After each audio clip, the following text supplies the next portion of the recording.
नमस्कार आपण मानक मु स्वागत करुच्ची मोर YouTube channel Shiv Shambhu learning creation को। आज मो ब्लॉग रे छाड़िया जाऊँगी चतुर्थ श्रेणी साहित्य आम सूर्यजान। प्रथम विषयटी पढ़ी दूची देख पिला माने छात्र छात्री।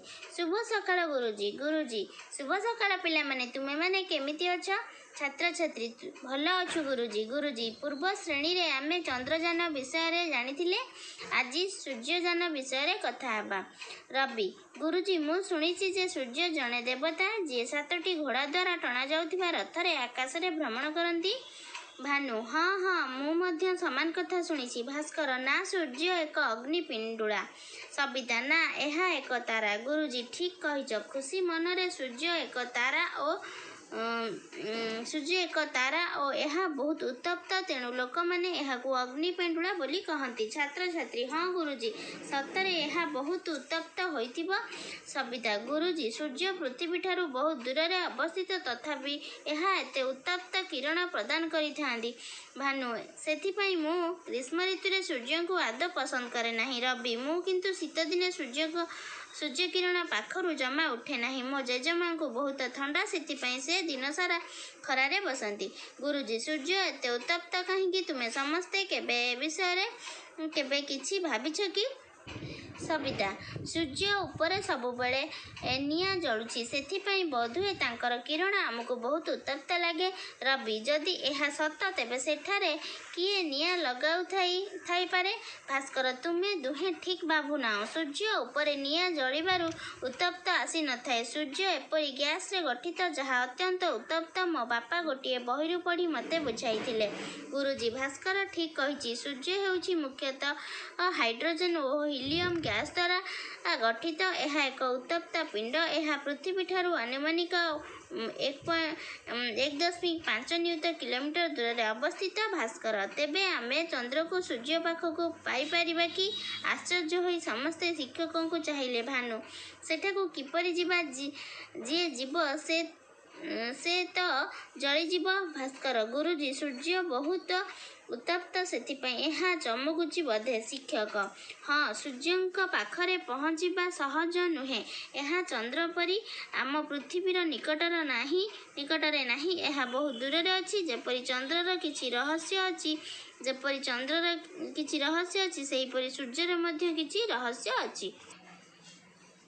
एही रहस्य गुड़िक हैला उन्मोचन करिबा पई आमर वैज्ञानिक माने आदित्य एलआई निर्माण करिसेंती।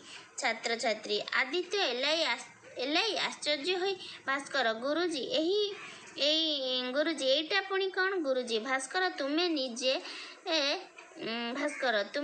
भास्कर मु किछि बुझी पारिली नाही। गुरुजी गुरुजी आदित्यर अर्थ सूर्य, पुणी एहार नाम भास्कर।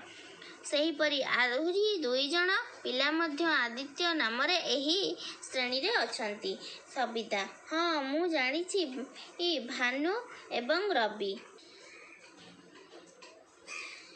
सबिता मध्य सूर्यंकर आउ गोटिए नाम। शिक्षक अरे तमे तो बढ़िया कहिल, तुमे माने सुना पिला। आज आमे आदित्य एलआई विषय जानिबा। भास्कर गुरुजी एहा कौन चंद्रजान परी नुहे कि?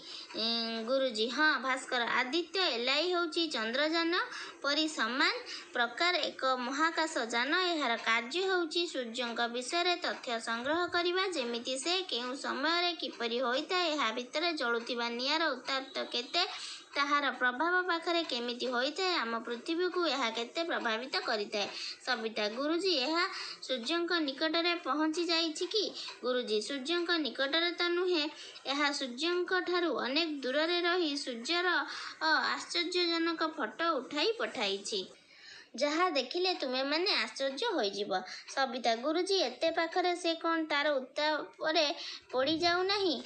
गुरुजी ना आदित्य एलआई सूर्यंक द्वारा नष्ट होई पारिबो नाही, कारण यह एक सुरक्षित दूरतारे अवस्थित रही समय समय भिन्न भिन्न फोटो उठाई थाए। रवि गुरुजी किंतु एही जान को महाकाश केबे पठा जाइथिला? गुरुजी आम देशर भारतीय महाकाश संस्था ISRO द्वारा 2023 मसीहा सेप्टेम्बर मास 2 तारिख आदित्य एलआई उत्क्षेपण करा जाइथिला, जहा विश्ववासी को चलित ସ୍ତମ୍ଭୀଭୂତ କରିଦେଇଥିଲା। ଏହି ଯାନ ସେଠାରେ ପ୍ରାୟ 5 ବର୍ଷ ପର୍ଯ୍ୟନ୍ତ ସୂର୍ଯ୍ୟ ଚାରିପଟେ ଘୂରିବା ସହ ସୂର୍ଯ୍ୟଙ୍କର ଫଟୋ ସହ ରହସ୍ୟ ଉନ୍ମୋଚନ କରିବ। ଭାନୁ, ସବୁ ଠିକ୍ ଯେ, କିନ୍ତୁ ମୁଁ ଆଜି ପର୍ଯ୍ୟନ୍ତ ସୂର୍ଯ୍ୟଙ୍କୁ ଭଲ ଭାବରେ ଦେଖି ନାହିଁ। ମୋ ବାପା ମୋତେ ସୂର୍ଯ୍ୟଙ୍କୁ ଦେଖିବାକୁ ମନା କରିଦେଇଛନ୍ତି। ଗୁରୁଜୀ, ତୁମ ବାପା ଠିକ୍ କହିଛନ୍ତି। ପିଲାମାନେ, ତୁମେ କେବେ ବି ସିଧାସଳଖ ସୂର୍ଯ୍ୟଙ୍କୁ ଦେଖିବ ନାହିଁ। ଏହା ଆଖି ପାଇଁ ଭଲ ନୁହେଁ। ମୁଁ ଆଜି ତୁମ ପାଇଁ ସୂର୍ଯ୍ୟଙ୍କର ବହୁତ ଗୁଡ଼ିଏ ଫଟୋ ଆଣିଛି, ଦେଖ। ଭାସ୍କର, ସତରେ ଏହି ଫଟୋଗୁଡ଼ିକ ଆଶ୍ଚର୍ଯ୍ୟଜନକ ଅଟେ। ଶିକ୍ଷକ, ସୂର୍ଯ୍ୟ ଭିତରେ ଥିବା ଗ୍ୟାସ୍‌ଗୁଡ଼ିକ ପରସ୍ପର ମଧ୍ୟରେ ଧକ୍କା ହୋଇ ଫଳରେ ବିସ୍ଫୋରଣ ଘଟି ପ୍ରଚୁର ଶକ୍ତି ଉତ୍ପନ୍ନ ହୋଇଥାଏ। ଏହାଦ୍ୱାରା ସୂର୍ଯ୍ୟ ଦେହରେ ସୌରଝଡ଼ ସୃଷ୍ଟି ହୋଇ ଏହାକୁ ଉତ୍ତପ୍ତ କରାଇଥାଏ।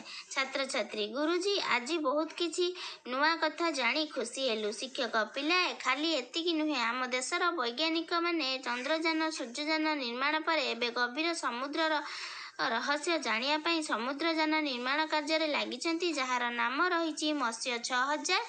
ଏହି ଯାନ ମାଧ୍ୟମରେ 2026 ମସିହାରେ ବଙ୍ଗୋପସାଗରରେ 6000 ମିଟର ଗଭୀରକୁ ଯାଇ ବିଭିନ୍ନ ତଥ୍ୟ ଅନୁସନ୍ଧାନ କରିବାର ଲକ୍ଷ୍ୟ ରଖାଯାଇଛି। ଛାତ୍ରଛାତ୍ରୀ ସମସ୍ତେ ଏକ ସ୍ୱରରେ କହିଲେ, ଗୁରୁଜୀ, ଆମ୍ଭେମାନେ ବଡ଼ ହେଲେ ଜଣେ ଜଣେ ବୈଜ୍ଞାନିକ ହେବୁ।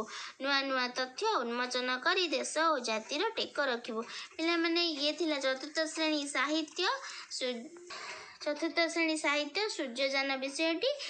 ଇଏ ପରବର୍ତ୍ତୀ ବ୍ଲଗ୍ରେ ତାର ପ୍ରଶ୍ନ ଉତ୍ତର ଆସିବ। ଯଦି ତୁମମାନଙ୍କୁ ମୋର ଏ ଚ୍ୟାନେଲଟି ଭଲ ଲାଗୁଛି, ତାହେଲେ ଚ୍ୟାନେଲଟିକୁ ଲାଇକ୍, ସବସ୍କ୍ରାଇବ୍, ସେୟାର କରିବାକୁ ଭୁଲିବ ନାହିଁ। ରହୁଛି, ନମସ୍କାର।